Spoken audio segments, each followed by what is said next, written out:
Pada video pembelajaran kali ini kita masih membahas sistem pencernaan manusia. Di pertemuan yang lalu kan banyak di antara kalian yang masih belum paham. Nah, jadi Ibu ulang lagi ya mengenai sistem pencernaan ini.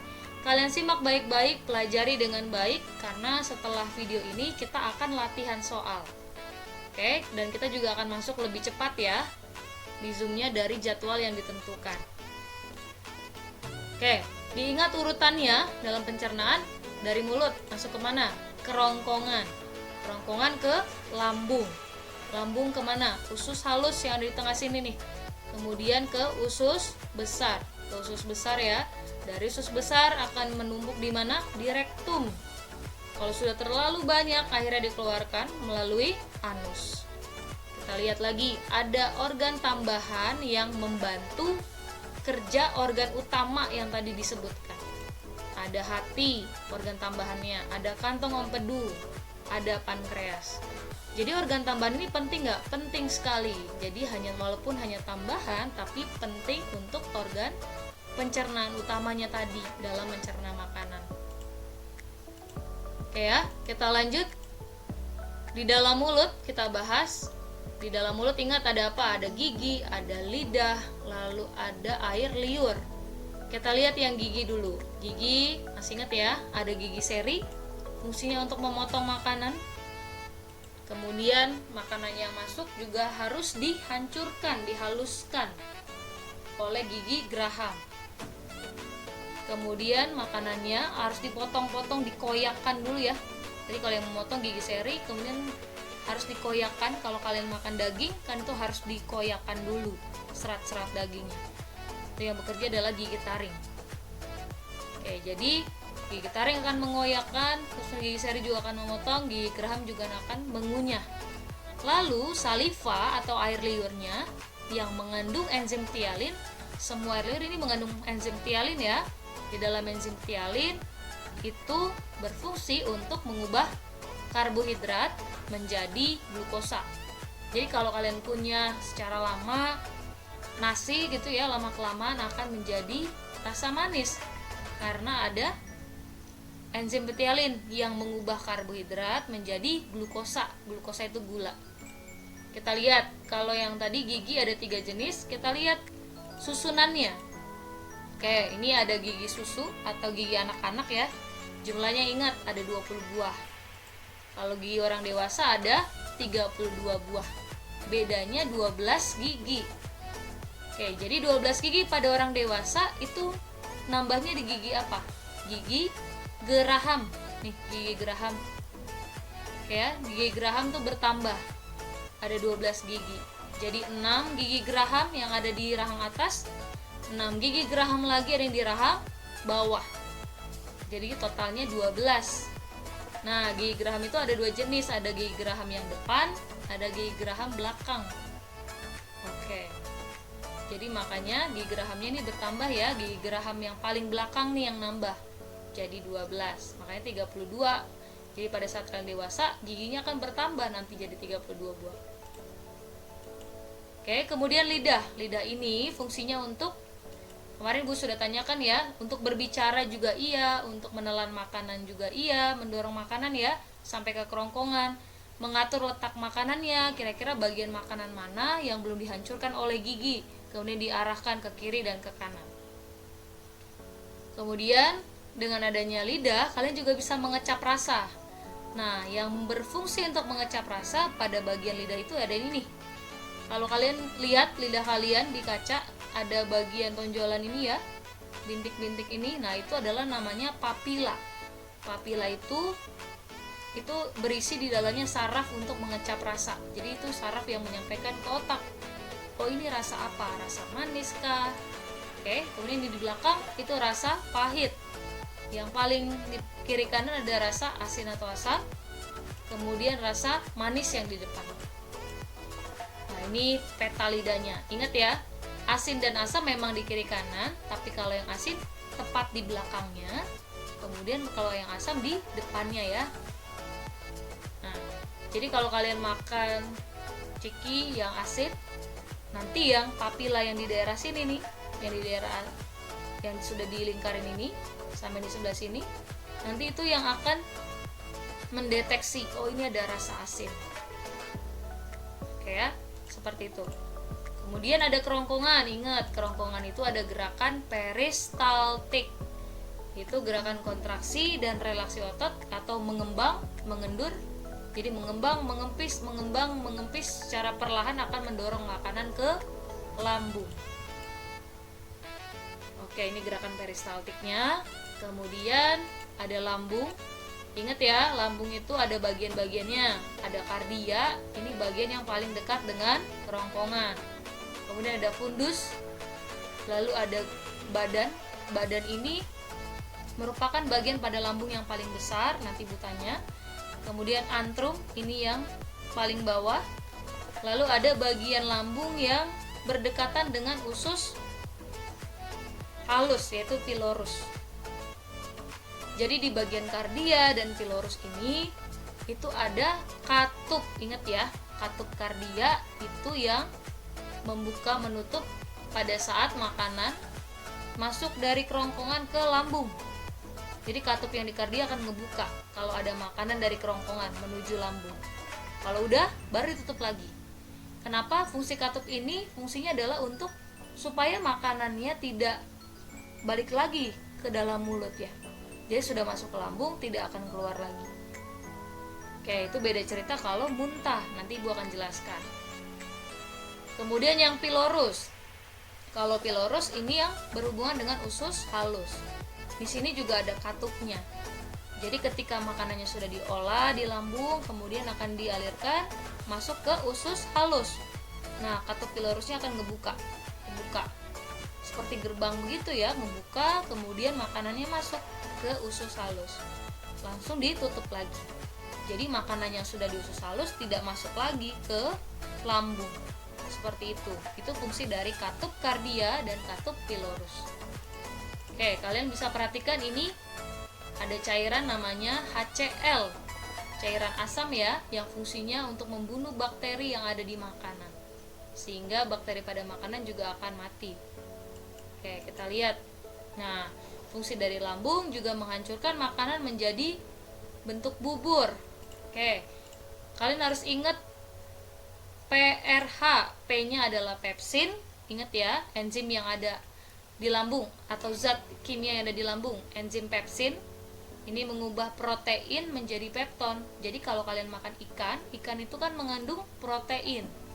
Nah, proteinnya yang ada di ikan itu akan diubah, dipecah jadi bentuk yang lebih kecil, namanya pepton. Yang ubah siapa? Enzim pepsin. Jadi enzim pepsin mengubah protein menjadi pepton. Lalu renin, enzim renin ini menggumpalkan protein yang ada di dalam susu. Jadi kalau kalian minum susu setiap pagi, protein yang ada di dalam susu tersebut itu namanya kasein ya. Jadi kasein itu jenis protein yang ada di dalam susu, digumpalkan terlebih dulu nanti supaya bisa dicerna lagi nanti. Oleh bantuan pepsin dirubah jadi pepton.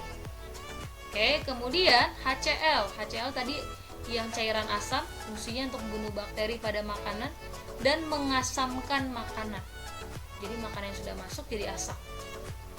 Oke, lihat ya. Lalu ada masuk ke usus 12 jari atau usus halus deh, usus halus. Nah, ingat ya, usus halus itu ada 3 bagian. Kan kalau tadi di lambung ada bagian-bagiannya, ada fundus, ada pilorus, ada kardia. Nah, usus halus juga ada bagiannya. Bagian yang paling pertama yang dekat dengan lambung adalah usus 12 jari atau duodenum. Kemudian ada usus berikutnya, usus kosong namanya, jejunum. Dan terakhir itu ada usus ileum yang fungsinya menyerap. Nah, kedua usus 12 jari sama kosong fungsinya mengolah makanan dengan bantuan apa? Enzim. Enzim itu zat kimia tadi ya, enzim namanya. Kalau yang ileum menyerap, namanya saja menyerap. Berarti fungsinya untuk menyerap sari-sari makanan atau nutrisi yang ada dalam makanan masuk ke mana? Pembuluh darah. Karena kan darah fungsinya untuk mengedarkan ke seluruh tubuh, membagi nutrisi, energi yang ada di makanan ke seluruh tubuh. Oke, selanjutnya itu ada enzimnya. Tadi kan 12 jari fungsinya untuk mengolah makanan dengan bantuan enzim ya. Ingat ALT, ini cara ingatnya. ALT, ALT. ALT, A-nya adalah amilase. Fungsinya untuk apa? Sama kayak fungsi enzim ptyalin yang ada di ludah. Mengubah karbohidrat jadi glukosa. Gula ya, jadi glukosa. Lalu ada ALT, tadi A-nya amilase, L-nya lipase. Lipase itu mengubah lemak, ingat ya, sama-sama L di depannya. Lipase mengubah lemak menjadi asam lemak plus gliserol. Paham ya? Lipase mengubah lemak menjadi asam lemak plus gliserol. Oke, kemudian tadi ada cara ngafalinnya ALT. T-nya itu adalah tripsin. Tripsin. Nah, tripsin ini melanjutkan pekerjaan dari pepsin tadi ya, yang ada di lambung. Kan tadi pepsin, enzimnya itu mengubah apa? Enzim pepsin mengubah protein menjadi pepton. Itu ukuran protein yang lebih kecil, dipecah jadi yang lebih kecil, namanya pepton. Kemudian di usus 12 jari, yang pepton tadi yang sudah di usus yang di lambung tadi, peptonnya dirubah oleh tripsin, oleh duodenum menjadi apa? Asam amino. Jadi tripsin mengubah pepton menjadi asam amino. Jadi pencernaan itu adalah pengubahan makanan menjadi dari makro yang ukurannya besar menjadi ukuran yang lebih kecil. Jadi dari ukuran makro ke ukuran mikro. Nah, ukuran mikronya tuh ini. Jadi kalau nasi yang kalian makan yang mengandung karbohidrat, ukuran paling kecilnya tuh ini. Bentuknya namanya glukosa. Kemudian gorengan, lalu ada minyaknya.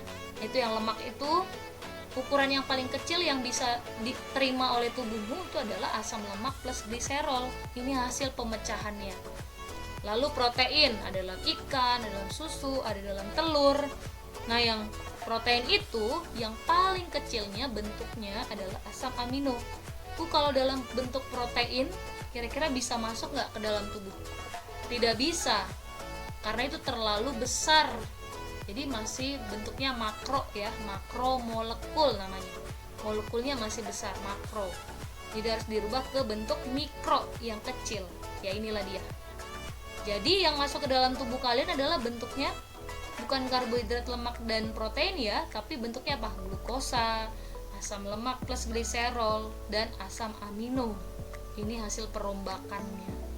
Itu yang bisa masuk ke dalam tubuh. Oke, dilihat ya.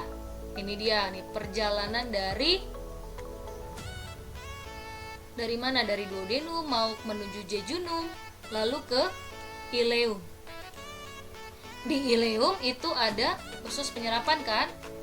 Nah, usus penyerapan atau ileum itu di dalamnya ada fili-fili atau jonjot usus halus yang fungsinya untuk memperluas penyerapannya. Jadi dalam satu fili ini banyak sekali pembuluh darahnya. Jadi bisa kebayang ya, bisa ribuan atau banyak sekali fili yang bisa menyerap nutrisi langsung banyak begitu, udah masuk ke dalam pembuluh darah.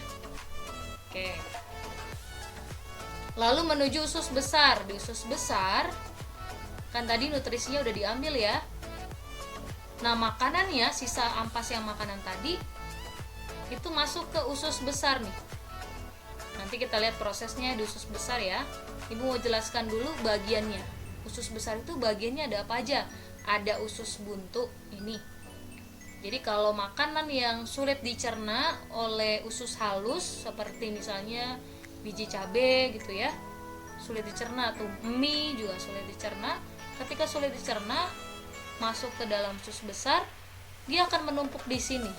Jadi tidak bisa naik ke atas nih, tapi akan menumpuk di usus buntu. Ketika sudah terlalu banyak, dia akan terjadi infeksi.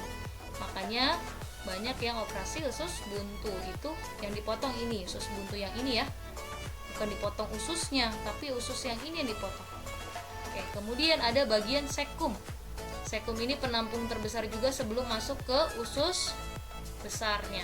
Kita lihat, usus besar itu ada 3 jenis ya. Ada usus besar yang menaik, ini ada yang mendatar, ada juga usus besar yang menurun, mau menuju ke cecum.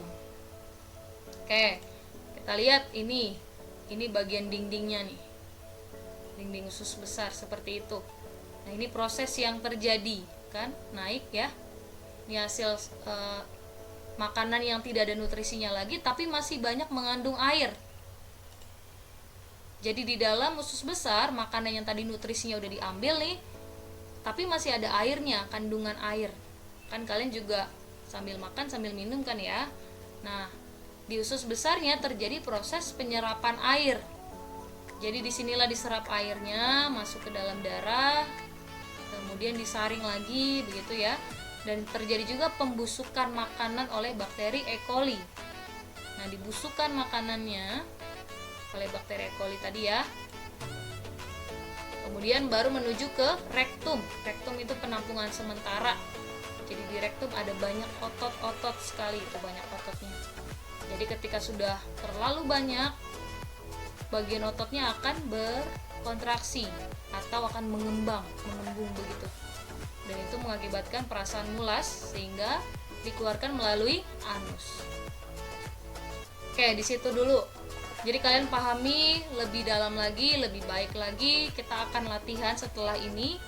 Latihannya adalah mengenai apa yang sudah Ibu jelaskan. Jadi kalau kalian mau dapat poin yang banyak, berarti harus memahami dengan baik. Ya, terima kasih. Sampai jumpa kembali di sesi kedua. Ingat ya, kita masuk lebih cepat. Perhatikan jam yang ada di invite Zoom-nya yang Ibu akan kirim ke WA Group.